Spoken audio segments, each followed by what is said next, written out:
Hello everyone, Grand Captain Speedy Dash here. Last time on What If Kaio-ken Was OP, Goku defeats Hit in the Tournament of Destroyers. How will Goku's OP Kaio-ken affect future events? Find out now. Time passes until one day while Goku was tending his crops, he suddenly became Zamasu. Zamasu teleports in with Goku's body and decides to try and kill Chi-Chi and Goten before Goku. Goku, realizing he still has his OP Kaio-ken, is able to stop and kill Zamasu. Goku is able to use Shenron to heal and return his soul to his body. Shortly, Goku gets bored and heads to Zeno's palace to ask Zeno about the tournament he was going to hold. Zeno had forgotten about the tournament and promises to hold it for Goku. Beerus is enraged and close to erasing Goku, but Whis convinces Beerus that it would be detrimental to do so at this time and states they should head to the sacred planet of the Kais.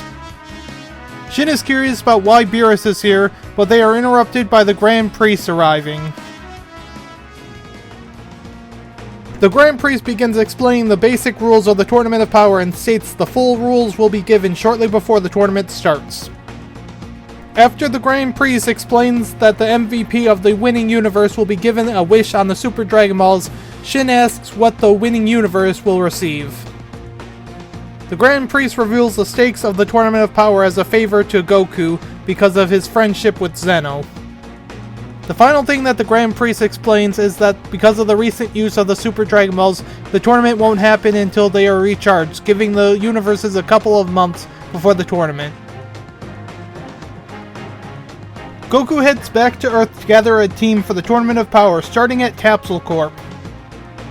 Vegeta isn't sure if he'll join because Bulma might be giving birth around that time, but states as long as Bulma gives birth before then that he would join.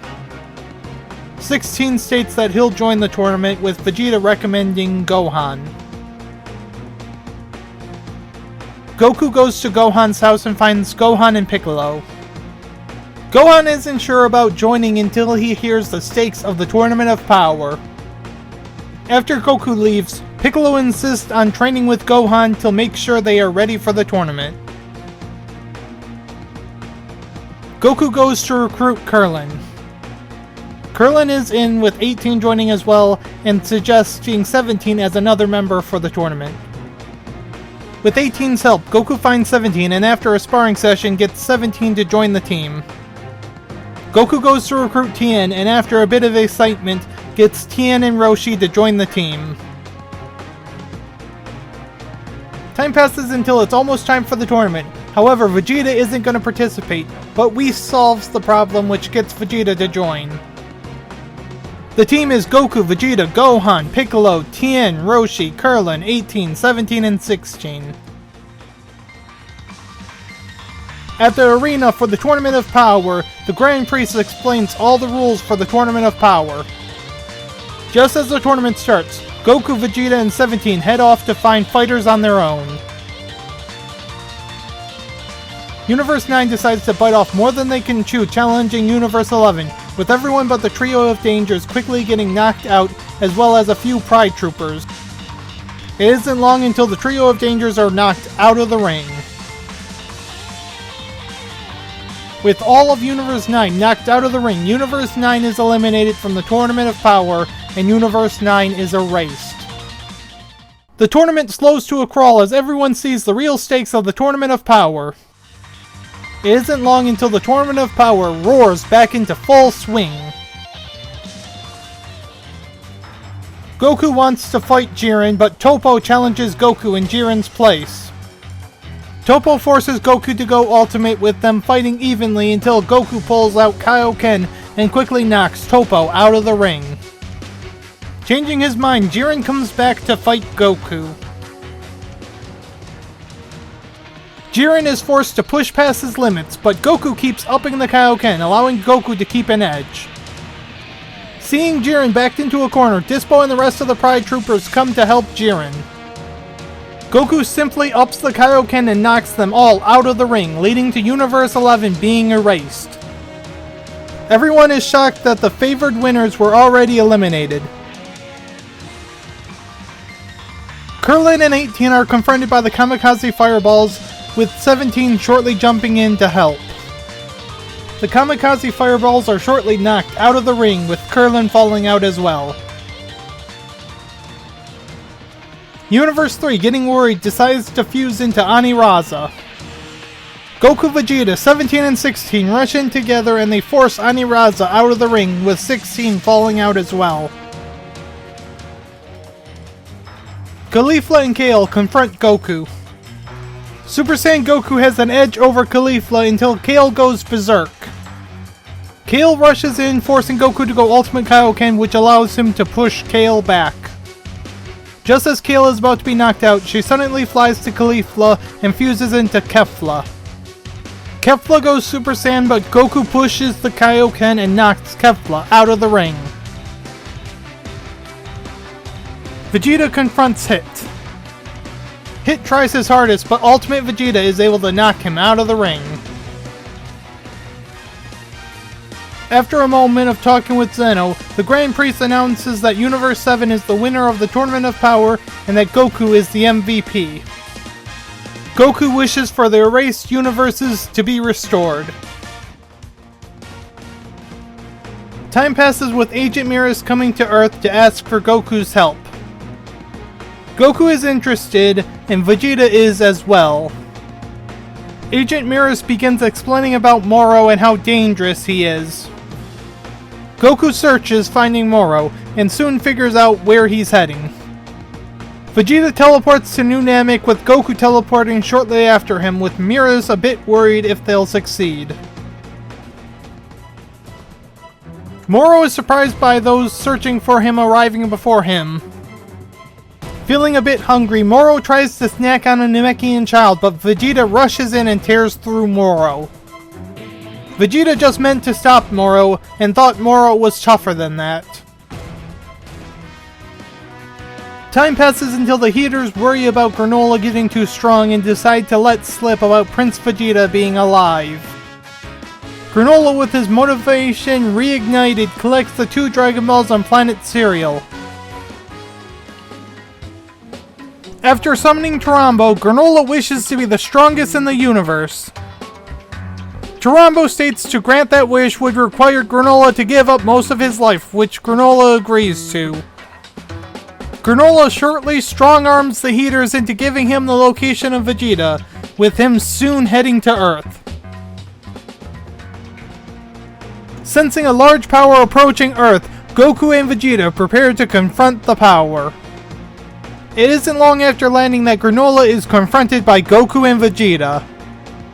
Granola admits that he was at first skeptical, but is glad to see that Prince Vegeta is alive for him to kill. Vegeta goes ultimate, but is still being dominated by Granola. Granola shortly knocks Vegeta out and is about to kill Vegeta, but Goku butts in. Ultimate Kaio-ken Goku has an edge over Granola. Granola is in disbelief that he's losing, as he wished to be the strongest. Goku says that being the strongest is just a snapshot in time and that things can change, even mid-fight. Granola does listen to that and pushes himself, unlocking his double red eye form, which forces Goku to up his Kaio-ken. Goku continues to beat Granola and begins trying to talk to Granola.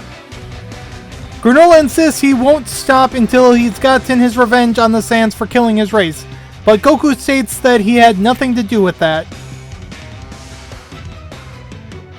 Vegeta, having recovered from a senzu, rushes back in and takes over the fight. Granola struggles a bit, but ultimately beats Vegeta again. However, Goku stops Granola from killing Vegeta again, with Vegeta angry that Goku keeps butting in. Goku is finally able to get through to Granola that they aren't Granola's enemies. Granola is a little thankful when he learns of Frieza's deaths and heads home. Time passes until Piccolo's meditation is interrupted by Gamma 2. Piccolo shortly begins fighting Gamma 2, with Gamma 2 easily beating Piccolo, with the fight ending with an explosion. Gamma 2, thinking the fight is over, returns to the hideout, with Piccolo shortly following him. At the Red Ribbon hideout, Piccolo learns about the Gammas and Cell Max. Realizing he's not enough, Piccolo calls Bulma to explain the situation before heading to Korin's tower. Piccolo gets Senzu and is given a good idea by Korin. After getting to the lookout, Piccolo asks Dende to unlock his potential. However, Dende isn't able to, but Dende is able to upgrade Shenron to do so.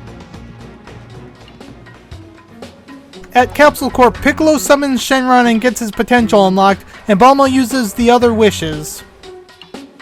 After Shenron leaves, Bulma realizes she could have used a wish to bring Goku and Vegeta back, with Piccolo shortly leaving to infiltrate the Red Ribbon hideout again. Piccolo learns about the plan to kidnap Pan with him getting on the team, and he fake kidnaps Pan. After kidnapping Pan, Piccolo is then able to get on the team to bring Gohan back to the hideout, but Gohan isn't gonna come until he learns that they have Pan. Once they reach the Red Ribbon hideout, Gohan rushes in but is confronted by Gamma 1. Gamma 1 is overpowering Gohan even after Gohan goes Super Saiyan. Piccolo and Pan put on an act that gets Gohan to transform to his ultimate form, with Gohan having a clear edge over Gamma 1. Gamma 2 rushes in, but Piccolo also enters the fight in Ultimate. Piccolo is still not a match for Gamma 2 and is seemingly defeated.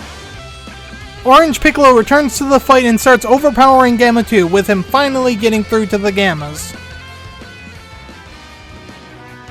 As they are talking, Bulma arrives along with Trunks, Goten, Krillin, and 18.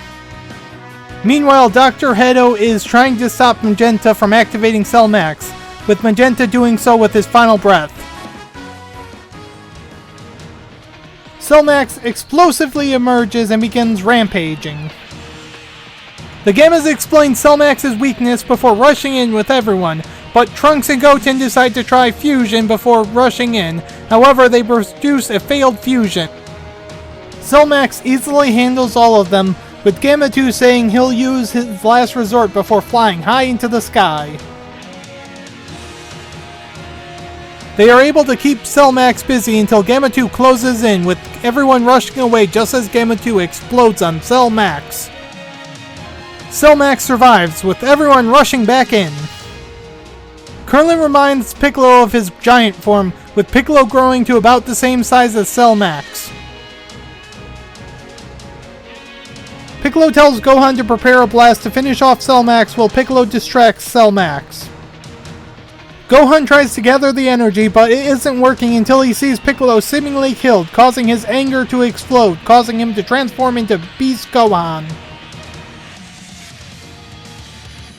Cell Max tries to attack Gohan, but is completely overpowered. Piccolo yells at Gohan to just finish the fight, with Gohan performing a special beam cannon, activating Cell Max's self-destruction. Everyone rushes away as Cell Max blows up. Dr. Hedo regrets how it all went down and is thinking about turning himself over to the police, but Krillin is unsure of that plan.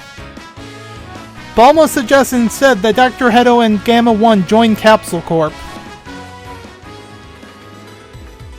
This is where I'll end the series. How did you enjoy my version of making Kaio-ken completely overpowered? If you enjoy my content, check out my Discord to see the community I'm building, and like the video and subscribe to my channel. And if you have any money to spare, maybe consider throwing all of it my way. And as always, have a wonderful morning, afternoon, evening, or night, wherever you are.